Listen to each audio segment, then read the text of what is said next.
Hey Z fans, today I'll be reviewing Dragon Ball Z's Hybrid Action Super Saiyan Son Goku and also Hybrid Action Perfect Cell by Bandai from 2006. I got Super Saiyan Son Goku on eBay for $9.99 plus shipping, and I got Perfect Cell on Amazon for $19.99 plus shipping. The Super Saiyan Son Goku is usually much more readily available and cheaper, but the Perfect Cell is getting much more rare and will almost always go for over $20 to $80. Time to open them up. Who will be first? Will it be Goku to start things off?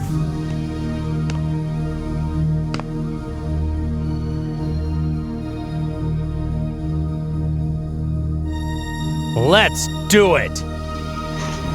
This figure is just about 4 inches tall, just below 4.5 inches. Articulation, leg swerves outwards, upper thigh, knee, rotate the boot, ankle movement, side to side, up and down, waist movement, arms up and down, outwards, upwards, and you would think that there might be a problem of his arms not being able to go all the way up, but check this out. His shoulder thing here actually swivels around, so you can move them individually so that his arm can go all the way up. Very smart thinking there. Of course, you get elbow movement and wrist movement, can rotate around, and also his wrists can go up and down, which they sometimes come off easily. I'll get to that in a second. Okay, and then his chest area actually has a little bit of extra articulation here. His backside can swerve inward just a little bit for a Kamehameha pose.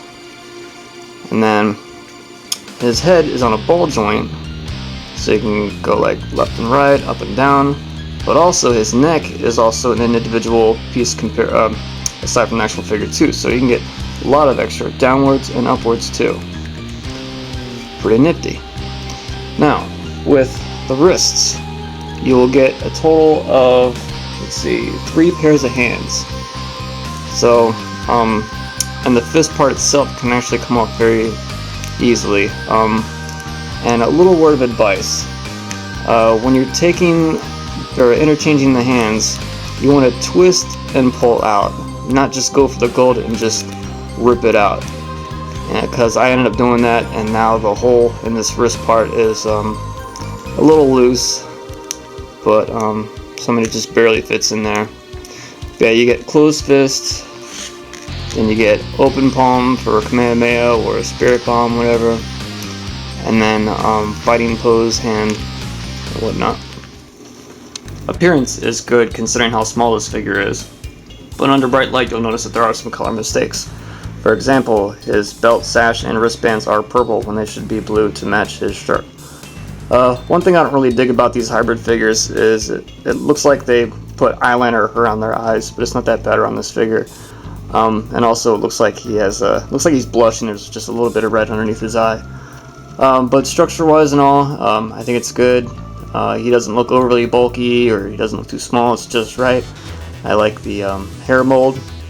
Now I know one of you are probably going to comment, oh, he didn't wear orange when he fought Cell. Now, one thing I didn't really bother to think about this, or I didn't really notice at first, but actually, if you take a look on the Cell Saga series, Goku appears at the tournament wearing red, but as soon as he becomes Super Saiyan, there's like an orange glow, or because of his aura, it makes him glow a little bit. And then they're fighting, and then his aura disappears, but his gi is still orange. So, I thought that was kind of weird. Also in this package, you will get a stand, 3 pieces. Just take this, stick it in there. Take this piece, put it in there, and there you go. Okay, and also you will get, looks like, a profile card. Okay, I can't read Chinese, so I can't confirm if that's what it really is, except for it says profile in English right there. That's the only word in English. And then also some kind of mail away card. Yeah, I have no idea what this is. Maybe it's a fan club or something. Yeah, I have no idea. Maybe one of you guys do. Alright, now on to my all-time favorite villain, Cell. Little by little I shall reveal to you the perfect power that lies within me. Okay, this figure is 5.5 inches tall. Articulation is a little different and a little tricky this time. Alright, so first I'd like to point out that unlike with Goku, you are not forced to deal with a wide stance in the legs like Goku. So this figure can just go completely straight out, or outwards, or close together, whichever way you want. Knee joints, and also on the knee, you can swivel a boot area there.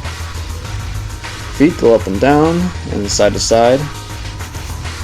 Alright, the waist is different too, must be on a rubber band, because it can go inwards and back, left and right. Arms, okay, because of his shoulders, you can't take them all the way out. They can go upwards. That elbow movement, swivel the wrists, and hands can go up and down.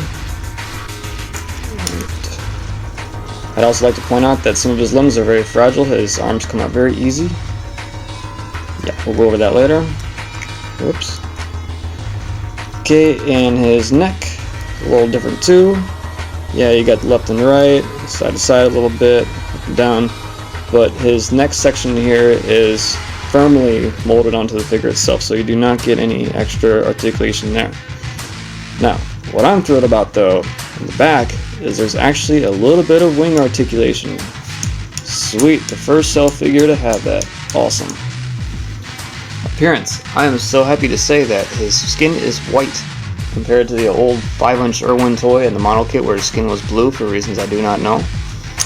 They also got the purple stripe going down his face, and on his face I just like his general expression.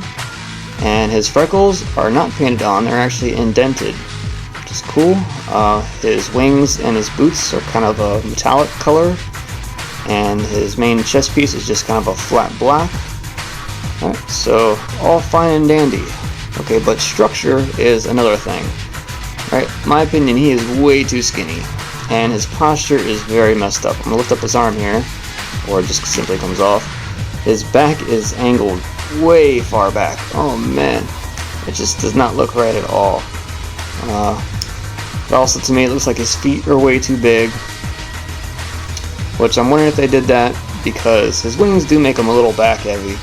But you just gotta angle them right. I mean, my table's not the best, it's cushiony, I'm surprised I can still get him to stand, so it's not that bad.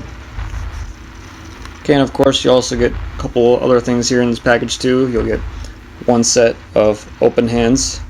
Now, since Cell has DNA from like every Z fighter and villain from all past Dragon Ball Z episodes, shouldn't he have come with like an extra set of maybe Death Beam hand and a Special Beam Cannon hand and you know, maybe a Tri-Beam or something like that? So, a little disappointing there. And you get the profile card thing too, whatever it is.